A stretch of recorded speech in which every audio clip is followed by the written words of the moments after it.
Hi everyone, welcome back. ఈరోజు మనం కొన్ని స్కాల్పింగ్ ట్రేడ్స్ని తీసుకుందాం. ఇక్కడ 50 to 400 పుట్నైతే తీసుకున్నాం, ఎందుకంటే మార్కెట్ కిందకి వెళ్ళే ఛాన్సెస్ మనకు ఎక్కువగా ఉంది. ప్రెసెంట్ రెసిస్టెన్స్ దగ్గర బ్యాంక్ నిఫ్టీ అనేది ట్రేడ్ అవుతుంది. చూద్దాం.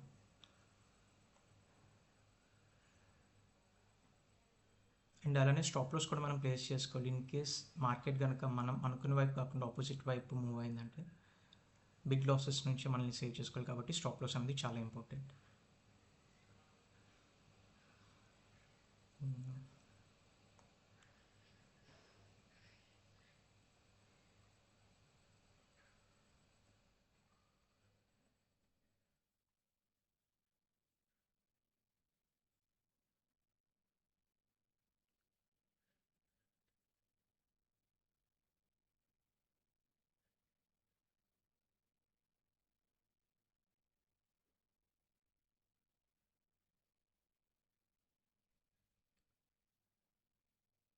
మార్కెట్ ఆపోజిట్ డైరెక్షన్లో మూవ్ అవుతున్నట్టు అనిపిస్తుంది, కానీ మనకి రెసిస్టెన్స్ అయితే ఉంది. చూసారు, అక్కడ విక్స్ అనేవి అపియర్ అవుతున్నాయి.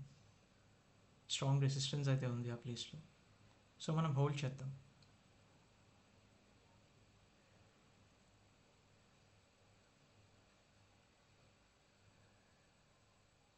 మనం పెట్టిన ప్రతి ట్రేడ్ సక్సెస్ అవ్వాలని లేదు. సో స్టాప్ లాస్ అనేది చాలా ఇంపార్టెంట్.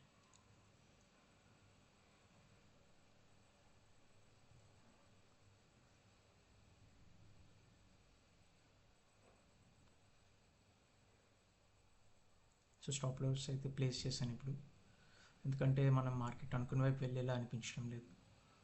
బట్ సేఫ్ సైడ్ చూద్దాం.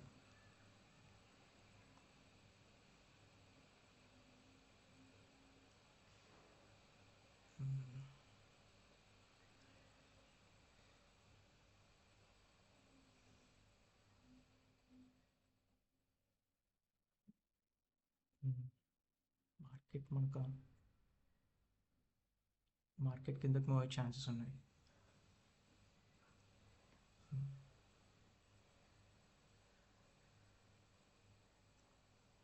ఎస్,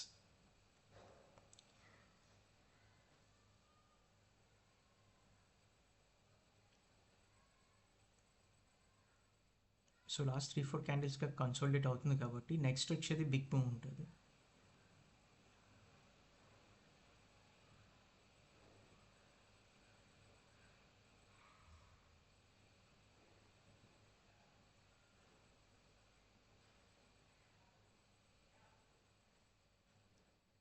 సో ఎగ్జిట్ అయిపోయిన ఇక్కడితో.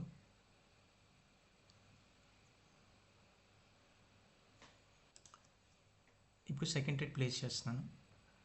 మళ్ళీ 50 to 500 దగ్గర ప్లేస్ చేస్తాను, ఎందుకంటే ఇక్కడ నుంచి కూడా మార్కెట్ కొంతవరకు రివర్స్ అయ్యే ఛాన్సెస్ అయితే కనిపిస్తున్నాయి. రెసిస్టెన్స్ లెవెల్ దగ్గర ఉంది, R3 లెవెల్ దగ్గర ఉంది, అండ్ విక్స్ కూడా కనిపిస్తున్నాయి. మనకి రిజెక్షన్ అనేది ఎక్కువగా కనిపిస్తుంది ఈ ఏరియాలో.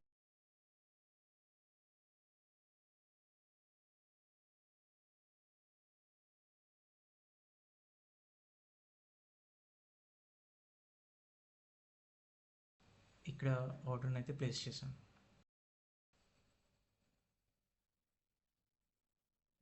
ఇది చిన్న ట్రేడ్ తీసుకుంటున్నాను. ఇక్కడ అరౌండ్ 20,000 అలా వస్తే నేను ఎగ్జిట్ అయిపోతాను ఈ రోజుకి. సో ఇంకా 4,000,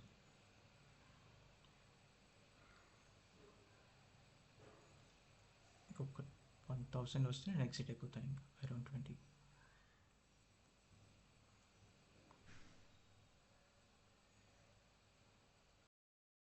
మనం అనుకున్న టార్గెట్ రీచ్ అయిపోయింది. సో ఈ డేకి నేను క్లోజ్ చేసేస్తున్నాను.